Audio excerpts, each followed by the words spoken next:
하나님의 오늘 우리에게 주시는 생명의 말씀은 디모데후서 2장 1절로 4절까지 말씀을 다 찾은 줄 믿고 2장 1절부터 같이 읽겠습니다. 내 아들아, 그러므로 너는 그리스도 예수 안에 있는 은혜 가운데서 강하고 또 네가 많은 증인 앞에서 내게 들은 바를 충성된 사람들에게 부탁하라. 그들이 또 다른 사람들을 가르칠 수 있으리라. 너는 그리스도 예수의 좋은 병사로 나와 함께 고난을 받으라. 병사로 복무하는 자는 자기 생활에 얽매이는 자가 하나도 없나니 이는 병사로 모집한 자를 기쁘게 하려 함이라. 아멘. 은혜로우신 아버지 하나님 감사합니다. 오늘도 귀한 말씀을 주셨습니다. 귀한 말씀을 들을 수 있도록 귀를 활짝 열어 주시옵소서. 귀한 말씀을 깨달을 수 있도록 마음문을 열어 주시옵고 귀한 말씀을 볼 수 있도록 눈도 열어 주시옵소서. 우리 보고 듣고 깨달은 걸 다시 내 입술을 통해서 주님의 복음을 전가할 수 있는 귀한 아버님 백성들 세워진 줄 믿사옵고 모든 말씀 예수 그리스도 이름으로 감사하며 간절히 기도드리옵나이다. 아멘. 할렐루야. 자, 오늘은 주일날이죠. 네, 주일 이전에 우리 1919년도를 한번 생각해 보세요. 지금부터 96년 전 얘기입니다. 우리 민족대표 33인이 독립을 선언하고 비폭력 만세 운동을 시작한 날이 오늘 3.1절 오늘이에요. 나라 잃은 서름을 누가 가장 뼈아프게 느낄까요? 한국에서 살고 있는 사람들보다도 해외에서 살고 있는 저와 여러분들처럼 교민들이라 하더라고요. 한국에 어떤 사건만 터지면 우리 얼마나 걱정해요. 걱정하고 염려 써서 한국에 전화해보면 한국은 아무 태평하더라고요. 왜 그런 거 걱정하느냐고. 그래서 해외에 나와 있으면 애국자가 되는 것 같더라고요. 이 한경진 목사님이 이제 젊어서죠. 유학을 왔습니다. 미국에 유학을 왔다가 하와이를 한번 들렸었는데 하와이 그 교민 단체들을 회관을 가보니까 태극기가 걸려 있더랍니다. 태극기를 보는 순간 그 얼마나 눈물이 쏟아지는지 막 주체를 할 수가 없더랍니다. 물론 이때는 일제시대였기 때문에 일제 식민지 시사였기 때문에 태극기를 함부로 이제 한국에서는 걸 수가 없는 그런 환경이 있지만서도 그때 한경진 목사님이 이게 하신 말씀이 있어요. 조국이 부정부패로 엉망일지라도 나라가 없는 무정부보다는 훨씬 있는 게 낫다라고 얘기하더라고요. 그래서 우리가 대한민국의 국력이 좋으면 좋을수록 이민자들의 여러분 위상도 높아져요. 그러나 아주 없는 것보다는 아주 없어진 나라가 있잖아요. 월남 같은 경우 없어져 버렸잖아요. 그렇기 때문에 나라가 썩을지라도 있는 게 더 훨씬 낫다고 했더라고요. 자, 96년 전 얘기입니다. 천안 아우네 장터에서 그 어린 소녀가 앞장서서 대한독립 만세를 외치던 날이 바로 오늘이기도 합니다. 그래서 한국이나 지금 이 교민사에서도 오늘 뭐 기념식도 있다고 합니다만은 우리는 그도 이날 날은 잊지 말고 늘 우리를 위해서 그리고 조국을 위해서 목숨을 버린 그분들을 위해서 늘 기도하시기 바랍니다. 그래서 이 한 국가를 지키려면은 눈에 보이는 군사 양성이 정말 절대적으로 필요한 거예요. 그러다 보니까 이 평화가 아니라 전쟁의 위기를 안고 있는 지구상의 수많은 국가들 자신들이 영토를 지키려고 하다 보니까 막 얼마나 많은 군사 비용을 지출을 하고 있느냐고요.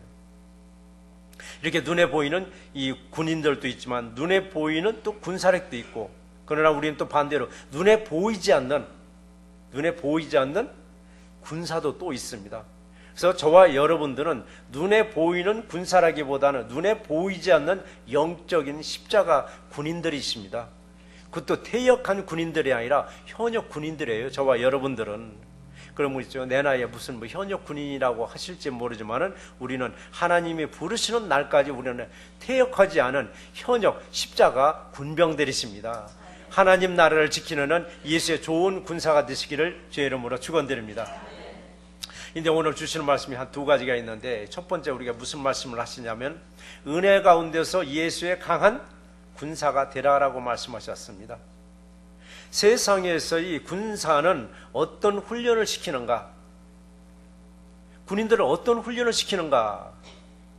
다른 사람을 나처럼 만들려는 훈련입니다. 다른 사람을 나처럼 교관의 아니면 훈련관의 모습대로 따라서 하다 보니까 훈련관 모습대로 만들어지는 거예요. 근데 우리 예수의 군사는 어떤 훈련을 받느냐? 다른 사람을 나처럼 만드는 것이 아니라 예수를 닮아가게 하는 훈련입니다.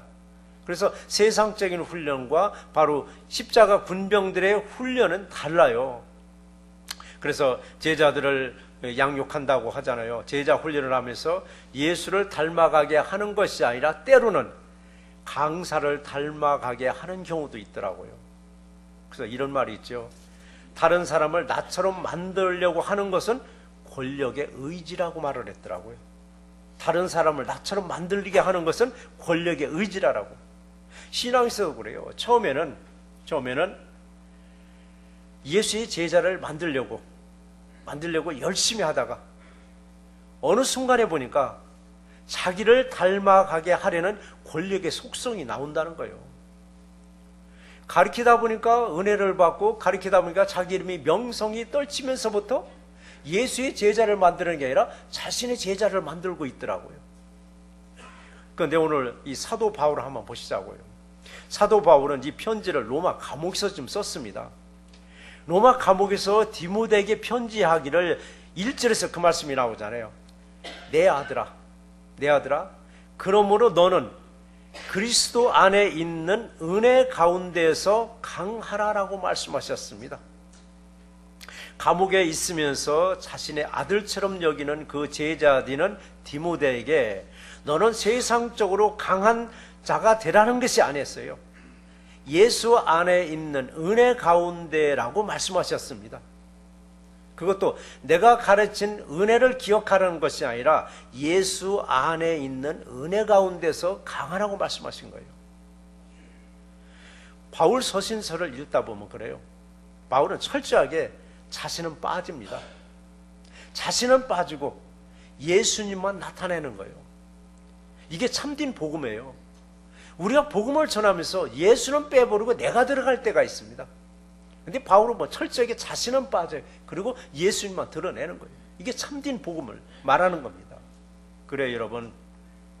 강한 능력은 육신적인 훈련에서도 분명히 만들어져요. 강한 훈련을 통해서 육신적으로 강하게 만들어져요. 하지만 여러분, 더 큰 은혜는 하나님이 여러분 주셔만 합니다. 그렇다면 바울이 말하는 능력은 도대체 무엇을 말하는가? 바울이 말하는 능력은 무엇을 말하는가 했더니 여러분 고린도 후서 12장 9절에서 이런 말씀하셨어요. 나에게 이르시기를, 그러니까 예수님이 바울에게 말하기를 내 은혜가, 그러니까 예수의 은혜가 내게 족하도다. 바울 내게 족하도다. 이는 내 능력이 약한 데에서 온전해짐이라라고 말씀하셨습니다. 그러니까 약한 데서 완전한 능력이 있다고 하시면서 그 다음 구절에서 뭐라고 말씀하셨느냐면 그러므로 내가 그리스도를 위하여 약한 것들과 능력과 궁핍과 박해와 곤고를 기뻐하노니 이는 내가 약한 그때의 강함이라고 말씀하셨습니다. 이 바울이 말하는 약한 것을 뭐를 말하는가 했더니 능력과 박해를 거부하는 것이 아니라 오히려 기뻐 받으신다고 말씀하셨습니다. 능력과 박해를 사도 바울은 누구 때문에 받았는가? 자신 때문에 받았는가? 그게 아니라 바로 예수 때문에 능력과 박해를 받으셨습니다. 그런 예수 때문에 수없이 얻어맞았습니다.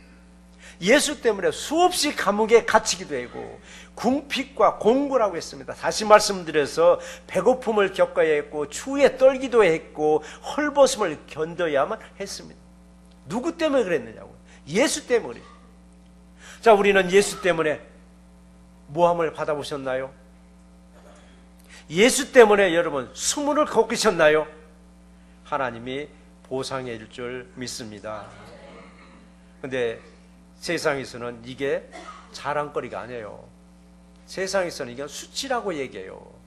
예수 때문에 궁핍하고 또는 박해를 받고 곤고하고 능욕받고 이건 세상에서는 창피해서 얘기를 하지 않아요. 근데 그럼에도 불구하고 사도 바울은 계속해서 말씀하시기를 고린도 후서 11장 30절에서 내가 부득불 자랑하노니라고 했어요. 그러니까 내가 어쩔 수 없이 자랑을 하나 하겠는데 그 자랑이 뭔가 했더니 내가 약한 것을 자랑하더라. 여러분 그럴 수 있어요? 정말 내 약한 것을 어디가 자랑할 수 있어요? 우리가 자랑할 때 내가 잘난 것을 자랑하는 거예요. 근데 사도 바울은 내 약한 것을 자랑한다. 내가 가장 약점 있는 거, 가장 취약한 거, 내가 가장 못하는 거 우리를 자랑할 수 있느냐고. 사도 바울은 그걸 자랑한다라고 했습니다. 우리가 정말 능욕받고 궁핍하고 박해받고 공고해 했을 때 이게 국가를 위해서 또는 전쟁터에서 이런 수모를 겪었다면 이게 자랑거리요, 이게 훈장감이기도 합니다. 이걸 거꾸로 우리에게 생각해 보면은 우리들은 예수의 좋은 군사로서 예수님 때문에 이런 수모를 여러 번 받았다면 감출 게 아니라 자랑거리요, 우리의 간증거리가 되는 것입니다. 예수를 믿으면서 저와 여러분들은 어떤 간증거리를 가지고 계세요? 간증거리 가지고 계세요? 하면 없대요. 없는 게 아니에요. 무관심하게 덮어뒀을 뿐이에요.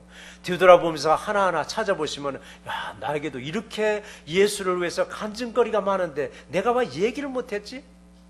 어디 가서 예수 얘기하라면 남의 간증집에서 읽은 거, 아무개 권사님 얘기, 아무개 장로님 얘기, 아무개 누구 얘기, 이걸 자랑하는데 정작 자신의 얘기는 쏙 빠져버리더라고요. 여러분 자신의 간증거리는 여러분 만들어 놓으세요. 그래서 불신자들에게 예수 믿으라고 했을 때 나는 이렇게 해서 예수를 믿었노라고, 예수 믿으면서 내가 이런 일이 있었노라고, 이게 간증거리가 있어야 되는데 내 간증거리가 없는 거예요. 여러분 한 분 한 분에게 너무나도 많은 간증거리를 주님은 여기에 주셨습니다. 여러분 예수의 군사가 아니라면 이런 수치스러운 얘기는 내 인생에서 싹 빼버려요. 여러분의 이력서, 인생의 이력서에서 이 수치스러움을 싹 빼버리는 거예요. 왜? 좋은 것만 딱 기록하게 돼 있는 거예요.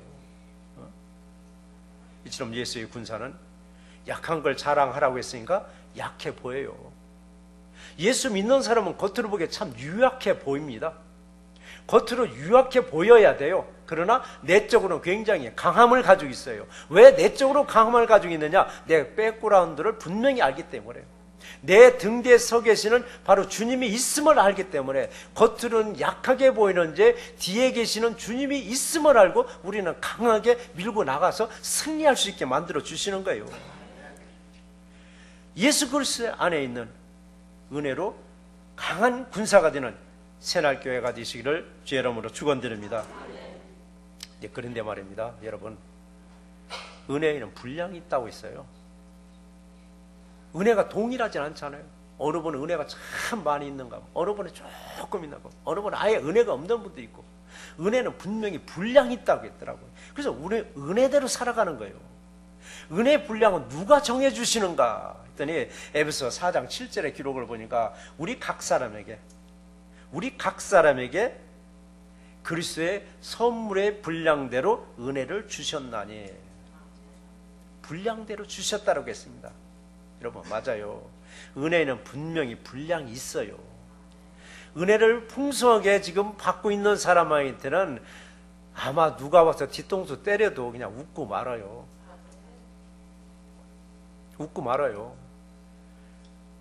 가다가 다리 걸어서 넘어뜨려도 이 사람은 툭툭 털고 웃고 넘어가요. 그런데 한번 은혜가 바닥난 상태에서 내 옷깃만 스쳐도 여러분 어떻게 돼요? 발끈발끈해요. 그래서 내가 발끈발끈 할 때마다 여러분 나를 돌아봐야 돼요. 은혜 분량이 바닥났구나. 바닥나니까 바람에 스치기만 해도 신경질 내는 거예요. 신경질적일 때 보면 은혜가 바닥났구나. 내 분량이 이미 끝났구나. 이걸 다시 채워야 되겠구나. 뭘로 채우느냐고요. 하나님의 말씀과 찬송과 기도와 예배로 채우셔요. 채우셨을 때 누가 와서 건드려도 그냥 허허 웃고 넘어가는 거예요. 여러분. 그럼 우리는 분량대로 많은 은혜를 간직하고 계시는 분들은 어떤 고난과 환난이 닥쳐도 그때마다 누구를 생각해?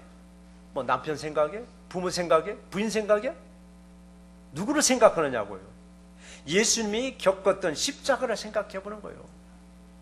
근데 은혜의 분량이 바닥나고 나니까 내가 고난과 환난 속에서 누굴 생각하게? 세상을 원망하고 환경을 원망하고 사람을 탓하더라고요.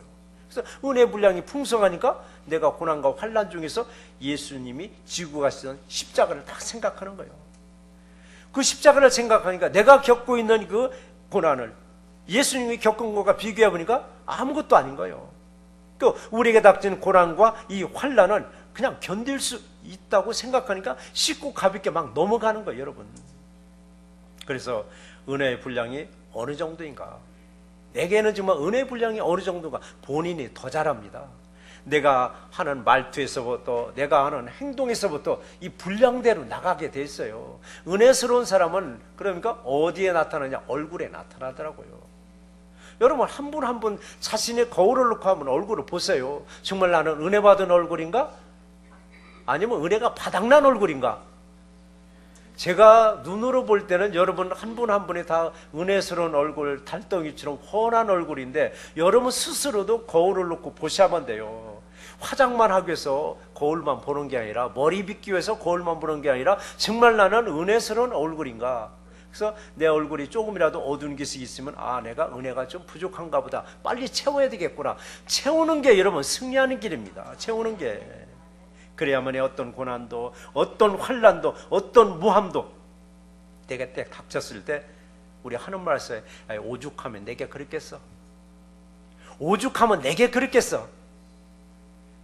이게 넘어갈 수 있는 분량이 은혜를 많이 받았다는 그릇이기도 합니다.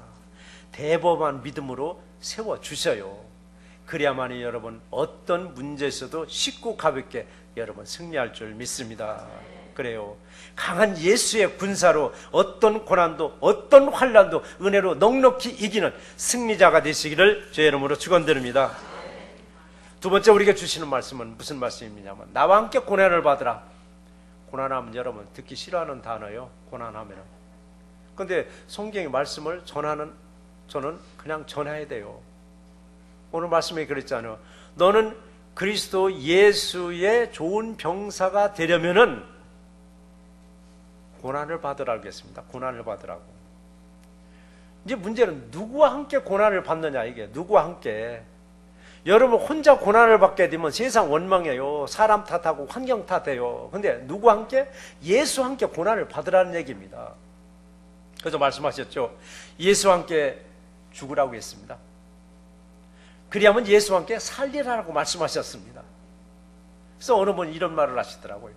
착한 사람을 더 착하게 만드는 것이 복음이 아니다라고 했습니다. 그럼 복음은 어떤 사람을 어떻게 만드느냐?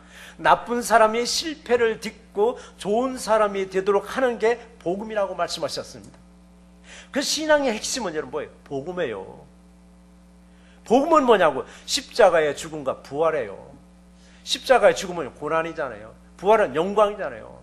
영광을 얻기 위해서는 여러분 고난은 반드시 있게 되어 있습니다. 근데 고난만은 우리는 뭐 싫어하는데 여러분 고난이 오면 아, 영광의 길로 가는 길을 내게 인도하시는구나 라고 여러분 감사하세요. 복음은 뭐냐고? 좋은 소식이에요. 복음은 뭐냐? 기쁜 소식이라고 했습니다. 복음은 좋은 충고나 좋은 솜씨나 좋은 행동이 아니에요. 지난주에 제가 말씀드렸죠. 오늘날 교회를 떠나는 사람들이 하는 말이 있다라고. 나는 예수 곁을 떠나는 것이 아니라 예수님이 떠난 교회를 떠난다고 생각하고 교회를 떠나더라고요. 근데 예수님이 떠난 교회인 줄 알고 생각하고 떠났는데 예수님은 여전히 그 교회와 함께 하고 계시더라고요. 그 언제든지 손을 내밀고 계세요. 누구에게? 주저앉은 사람들에게. 주저앉아서 뭉개고 있는 사람들한테 주님은 지금도 손 내밀고 계셔요. 왜 손 내밀고 계시는가? 왜 주님은 손을 내밀고 계시는가? 내 손 잡고 일어나라고, 내 손 잡고 걸으라고, 내 손 잡고 뛰라고. 너 혼자 뛰라는 것이 아니라 내가 너와 함께 뛰어 주겠노라라고 하십니다. 예수의 좋은 군사는 주저앉지 않냐고 일어서서 뛰라고 말씀하셨습니다. 사도행전 3장에 잘 나와 있죠. 베드로가 앉은 병에게 하는 말씀이 있습니다. 은과 금은 내게 없거니와 내게 있는 것으로 너에게 주노니 일어나 걸으라고 말씀하셨습니다. 그랬더니 안진뱅이가 일어나 걸어서 뛰었습니다. 여러분, 오늘 이 자리에 오면서 안진뱅이는 한 명도 없으십니다. 육신의 안진뱅이면 한 명도 없습니다. 그러나 영적인 안진뱅이는 여러분 있을 수도 있습니다. 누군가에 의해서 등에 업혀서 오늘 예배당에 오실 수도 있습니다. 그렇다고 실제로 등에 업힌 게 아니에요. 그 외에 오기 싫은 사람을 전화로 찾아가서 권면하고 우일해서 와 해서 오셨을 때 자칫하면 나는 영적인 안진뱅으로 오실 수가 있습니다. 내 오늘 영적인 안진뱅으로 이 자리에 왔을지라도 성령님이 여러분들에게 손을 내밀으셔서 일어서서 뛰어나가는 귀한 역사가 이 시간에 임할 줄 믿습니다. 그런데 어디를 향해서 뛰라는 거냐고. 목표가 있어야 됩니다. 목표 없이 뛰라는 게 아니에요. 어디를 향해서 뛰라고 했는가? 오늘 2절에서 기록을 보니까 그랬습니다. 또 네가 많은 증인 앞에서 내게 들은 바를 충성된 사람들에게 부탁하라라고 했습니다. 충성된 사람들에게 부탁하기 위해서 뛰어가라고 말씀하셨습니다. 충성된 사람들에게 무엇을 부탁하라는가 했더니 바울에게서 배운 예수 그리스도의 복음을 전하라고 말씀하셨습니다. 은과 금은 내게 없거니와 내게 있는 것으로 주리니 나사렛 예수의 그리스도 이름으로 일어나라고 해서 그 사람을 일으켜 세워서 뛰어가게 하는데 어디로 뛰어가게 하느냐? 세상으로 뛰어가게 하는 것이 아니라 복음을 들고 뛰어나가라고 했습니다. 이 복음을 받은 사람들은 또 어떻게 하라고요? 2절 끝절에서 말씀하시기를 그들이 또 다른 사람들을 가르칠 수 있으리라라고 말씀하셨습니다. 그래서 여러분, 복음은 가슴에 간직하고 있는 것이 복음이 아니에요.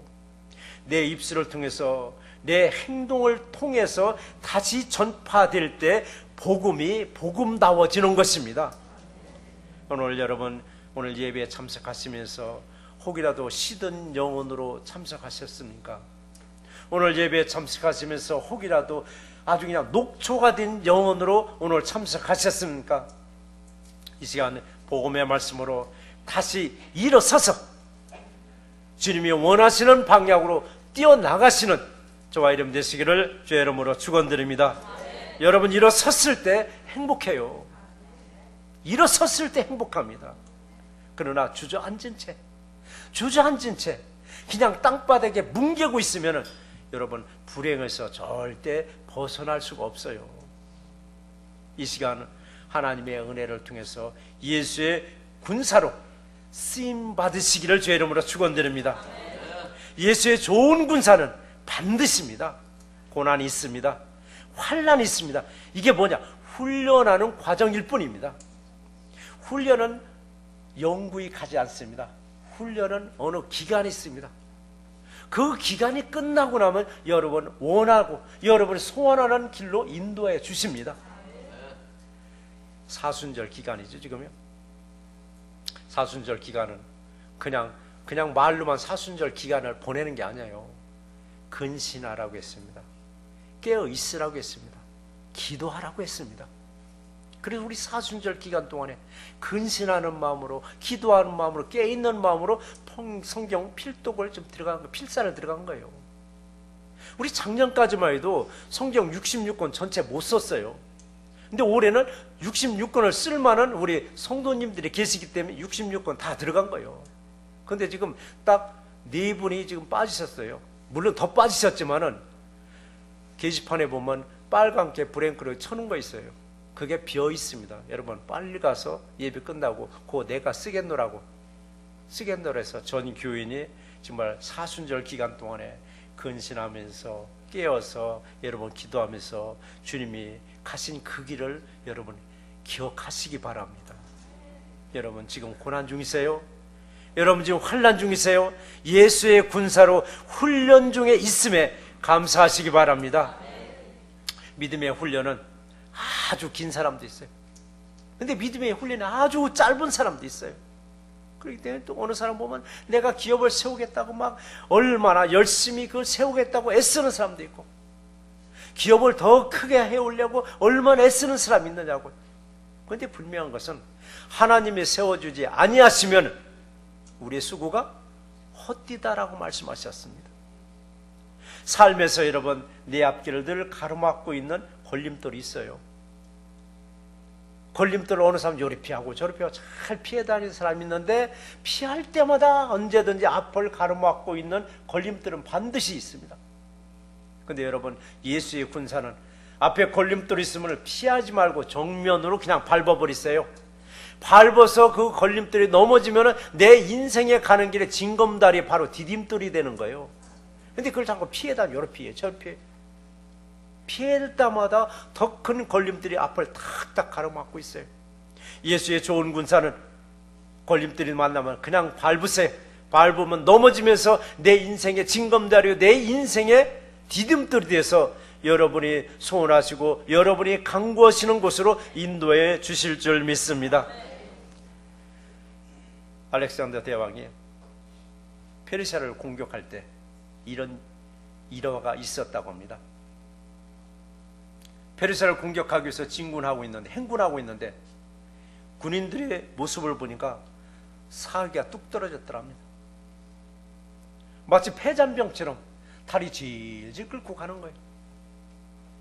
얼마 전까지만 해도 사기가 충천했던 이 백성들이, 이 군인들이 행군하는데 이렇게 척 처져가 가는 이 모습을 본 대왕은 한번 원인을 찾아봤습니다. 원인이 뭔가요? 그 원인을 찾아봤더니 그들이 전투를 하면서 다 승리한 거예요. 승리하면서 수많은 노획물들을 다 나눠 가진 거예요. 그 노획물들이 뭐예요? 금은 보화들이에요. 값어치 있는, 돈 가치가 있는 것들이에요. 이것을 몸에 이제 장떡 짊어지는 거예요. 그러고 행군하고 가는 거예요. 그 다음 전투에서, 페르시아의 전투에서 이게 중요한 게 아니더라고. 이들은 챙길 만큼 물질을 챙겼으니까 적당히 싸우다가 죽지 않고 살아서 고향으로 그냥 돌아갈 것만 생각하는 거예요. 전쟁은 네가 죽어야 내가 사는 거예요. 내가 죽으면 상대방이 사는 거예요. 죽기 살기로 여러분 싸워야 그런 자세인데도 불구하고 어떻게 하면 안 싸우고 대충 하다가 그냥 도망이나 갈까? 내가 모아놓은 물질을 가지고 고향으로 돌아갈까? 이 생각만 하는 거예요. 이것을 안 알렉산더 대왕은 전군의 행군을 다 스탑시키고 다 집합시켜 놓고 나서는 각자가 지니고 있던 노획물을 다 압수해버렸습니다. 압수해가지고 몽땅 다 불에 태워버렸습니다. 압수하고 불에 태우는 과정에서 불평과 불만이 있었지만 자신들이 믿고 있었던, 자신들이 의지하고 있었던 물질이 사라지자 이들은 다시 사기가 충천해서 페르시아 전투에서 승리할 수 있었다고 합니다. 이와 같이 우리들도 마찬가지입니다. 나를 붙잡고 있는 것들이 무엇인가? 나를 붙잡고 있는 게 무엇인가, 여러분? 지금 뭐가 나를 붙잡고 있어서 신앙생활하는데 내 지장을 주고 있는가? 분명히 여러분을 가로막고 있는 것들이 있을 수가 있습니다. 내 믿음 생활하는데 가로막고 있는 게 물질인가? 아니면 어떤 인간관계인가? 아니면 내 욕심인가? 이런 것들 여러분 가지치지 못하고 그대로 끌고 가다 보니까 어떻게 돼요? 신앙생활이 올바로 하질 못하는 거예요. 그러니까 이걸 가지를 쳐야 되는데 가지를 치려니까 아픔이 오는 거예요. 이것도 아깝고 저것도 아깝고 이 가지도 아깝고 저 가지도 아깝고 전혀 치지 못하고 그냥 가다 보니까 예수의 강한 군사가 아니라 예수의 가장 약한 군사로 추락해버리는 거예요. 여러분은 예수의 강한 군사로 춤을 추면서 뛰면서 어떤 일이든 승리하시기 바랍니다. 자, 그렇다면 예수의 좋은 군사는 어떤 생활을 해야 되는가? 예수의 좋은 군사는 어떤 생활을 해야 되는가? 그 해답이 오늘 보면 4절에서 나와 있습니다. 4절에서 보면 그래요. 병사로 복무하는 자는 자기 생활에 얽매이는 자가 하나도 없나니 이는 병사로 모집한 자를 기쁘게 하려 함이라라고 말씀하셨습니다. 그렇죠, 여러분. 군인이 자기 어떤 사생활에 얽매여 있다면 그 군인은 사고치게 되어 있습니다. 그 군인은 탈영할 수밖에 없습니다. 근데 아까 말씀드렸죠, 저와 여러분들도 보이지 않는 예수의 군인이라고 말씀하셨습니다. 근데 예수의 군인들도 사고쳐요. 예수의 군인들도 탈영하더라고요. 오늘 탈영하신 분들 안 계세요? 구역장님들 한번 잘 찾아보세요. 오늘 내 구역원들 중에 탈영한 분이 안 계신가? 다 모집했는데, 소집했는데 오늘 여기 나타나지 않았으면 탈영한 거예요, 여러분. 우리도 탈영병이 되는 거예요. 실제 군인들만 벗어났다고 탈영이 아니에요. 우리도 탈영병이 되는 거예요, 여러분. 그걸 누가 관리를 잘해야 돼? 구역장님들이 관리를 잘하세요. 탈영하기 전에 미연에 방지를 잘 하셔야 돼요, 여러분. 미연에 방지를. 예수의 좋은 군사는 자기 생활에 얽매이지 않는다고 말씀하셨습니다. 자기 생활에. 그리고 나를 모집한 자를 기쁘게 하려 함이라고 말씀하셨습니다. 우리들도 예수의 좋은 군사로 여러분 일하시려면은 내 개인적인 일보다는 먼저 주님의 일을 잘 챙기세요. 먼저 주님의 일을 먼저 생각하세요. 근데 그럼 어느 분은 그래요. 저한테 그냥 직설로 얘기하는 사람들이 있어요. 아니, 세상에서 최선을 다해도 살기 힘든 이 세상인데 주의 일을 먼저 하라니요. 지금 세상이 얼마나 치열한 경쟁사인데 주님의 일을 먼저 하라니요. 목사님은 세상을 몰라도 너무 모른다고 몇 년 전에 저 되게 혼났어요. 목사님 세상 안 하냐고. 그래서 속으로 그랬어요. 나도 당신보다 더 큰 기업도 해봤는데 그 조그마한 기업 가지고 세상을 아느냐 모르냐 그러더라고요. 근데 세상을 알면 알수록 순서가 딱 잡히더라고요. 순서가 뭐 예수 우선 순서가 잡히더라고요. 근데 세상을 모르면 모르는 만큼 세상이 먼저더라고요, 여러분. 주님의 귀한 백성들은 주님을 기쁘게 하는 삶이 되셔야만 됩니다. 그래서 내가 무슨 일을 하든 주님의 일을 먼저 우선으로 했을 때 나머지 복잡한 일들을 주님이 해결해 주시더라고요. 내가 하려고 하는 게 아니라. 우리는 너무 복잡하면은 머리 뚜껑 열릴 정도 되면은 제일 먼저 어디 오라고요? 예배당에 와서 무릎 꿇고 주님 앞에 기도하시고 말씀과 예배를 통해서 여러분 그 나머지를 해결해 달라고 왔어요. 그걸 내가 하려고 하다 보니까 머리 뚜껑 열린다 소리 나는 거예요, 여러분. 여러분, 예수의 좋은 군사로 인정받았으면은 나를 군사로 모집한 예수님을 실망시키지 않고 늘 기쁘게 할 수 있기를 주의 이름으로 축원드립니다. 그래서 예수님 말씀하셨죠. 너희는 먼저 무엇을 구하라고 했어? 먼저 무엇을 구하라고 했느냐고요.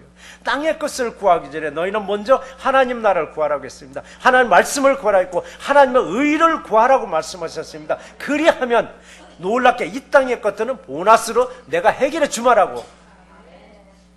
지금 여러분 하늘의 것만 구하다 보니까 내게 고난도 있고 환난이 있다고요? 여러분 예수의 좋은 군사로 훈련받고 있음에 감사와 영광을 돌리시기 바랍니다. 반드시 더 큰 축복이 예비되어인 줄 믿습니다. 오늘 말씀을 정리해 보겠습니다. 오늘 3절에서 그랬습니다. 너는 그리스도 예수의 좋은 병사로 나와 함께 고난을 받으라 라고 했습니다. 고난을 받자 얘기입니다. 여러분 고난의 과정이 없이는 축복의 문은 넘어갈 수 없어요. 고난이 없이 여러분 축복은 바라지 마세요. 여러분 고된 훈련을 받은 자만이 어떤 전투에서도 여러분 승리할 수 있어요. 오늘날 고난을 말하지 않습니다. 고난이란 단어는 아예 설교에서 할 거 빼버리려고 말합니다. 축복만을 선포하는 이 시대에 우리는 살고 있습니다. 축복을 선포해야 여러분들도 얼굴에 방긋방긋 웃어요. 고난을 많이 얘기하면 여러분 얼굴도 별로 좋아하지 않아요. 그러나 여러분 고난은 반드시 축복하는 길목인 줄 믿으시기 바랍니다. 이런 시대에 우리는 예수의 강한 군사로 우리를 또 세워주셨습니다. 예수와 함께 여러분 고난을 겪었고 지금 겪고 있음에 감사하시기 바랍니다. 그래요, 여러분, 우리 사순절을 통해서 어떤 고난도 감당할 수 있는 우리 새날교회 진정한 예수의 참된 군사로 귀하게 쓰임받기를 주의 이름으로 축원드립니다. 하나님 아버지 감사합니다. 나와 함께 고난을 받으라고 말씀하셨습니다. 우리 사순절 기간 동안은 우리 아버지 하나님 먹고 마시고 즐기는 기간이 아니라 근신하면서 깨어서 기도하는 그런 기간이며 그 기간에 우리는 예수님의 고난을 또 아버님 묵상하는 기간이기도 합니다. 예수님의 고난을 생각하면 내가 겪은 고난은 아무것도 아님을 알게 하셨고 예수님의 아버지 십자가의 고난을 생각할 때마다 우리 이 땅에서 어떤 환난을 닥칠지라도 이건 쉽고 가볍게 넘어갈 수 있는 문을 열어주십니다. 오늘도 아버지 하나님께서 우리에게 귀한 말씀을 주셨습니다. 귀한 말씀이 아버지 땅에 떨어지는 말씀이 아니라 우리의 가슴에 떨어지게 있어서 마음에 떨어지게 있어서 세상에 나가서 또 다른 사람들에게 말씀을 복음을 전할 수 있는 주님의 귀한 백성들 세워주시옵소서. 모든 말씀 예수 그리스도 이름으로 감사하며 축복하며 간절히 기도드리옵나이다. 아멘.